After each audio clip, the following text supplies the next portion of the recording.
Seated piriformis stretch. So this is a stretch that is done seated, and the purpose is to stretch your piriformis, which is a muscle that goes attaches to your lower back, your lower spine, and goes through your down your butt and down through the back of your thigh. And it is very related and close to the sciatic nerve. And if there is tightness in this muscle, it is very common to cause some back pain. And it's involved in a lot of our body's movement. So it's a very, very important one.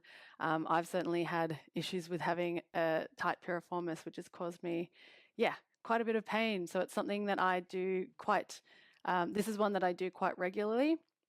And there are different ways to stretch this muscle, and this seated version is just one of them. You can do it lying down.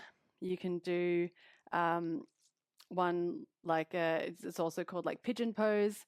I find some of the other ones a bit challenging, like the pigeon pose one, but I really like this version, the seated one, because one, it's seated, and I do a lot of sitting at work at a desk, and sometimes I just want to feel some relief in my hips that are feeling a bit tight.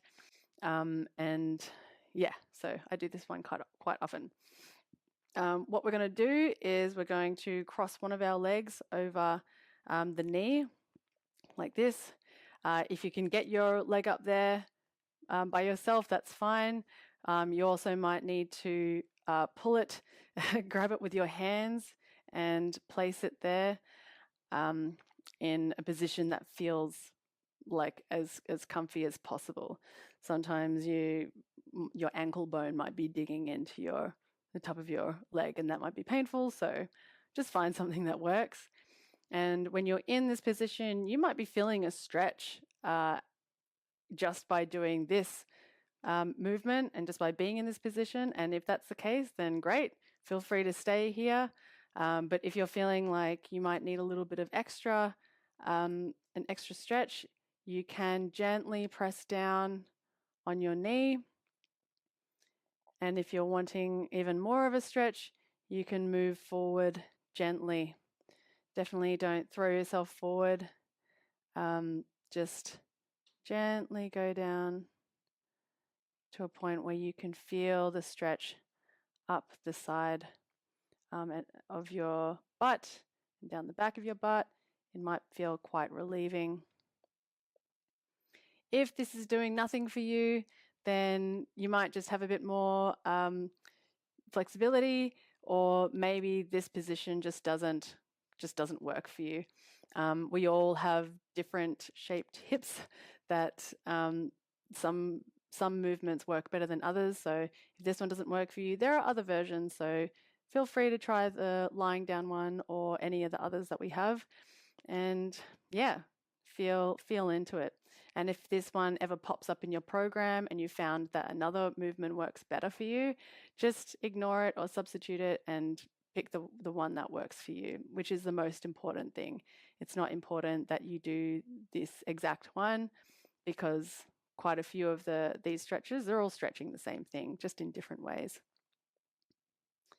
All right, so once we've done this side, we can switch over and do the other side. And feel free to just breathe at a regular pace. You don't really need to think too much about it, but when we are stretching, sometimes it can be helpful if we do a slow breath out on the way down, and it might allow us to sink that little bit further and help us to get a nice deep stretch. While you're doing this, try and keep your back straight. Try not to round your back like this. You're not going to get as much of a stretch if you're rounding your shoulders like this, and it's not as good for your back. So when you're doing this movement and you do feel like you can bend forward, try to keep your back straight. And try not to hunch too much, And keep a neutral spine and a neutral neck, not arching your neck up or looking down or anything like that. Just kind of stare vaguely off into space while you feel what's going on in your body. Nice. And that is Piriformis stretch.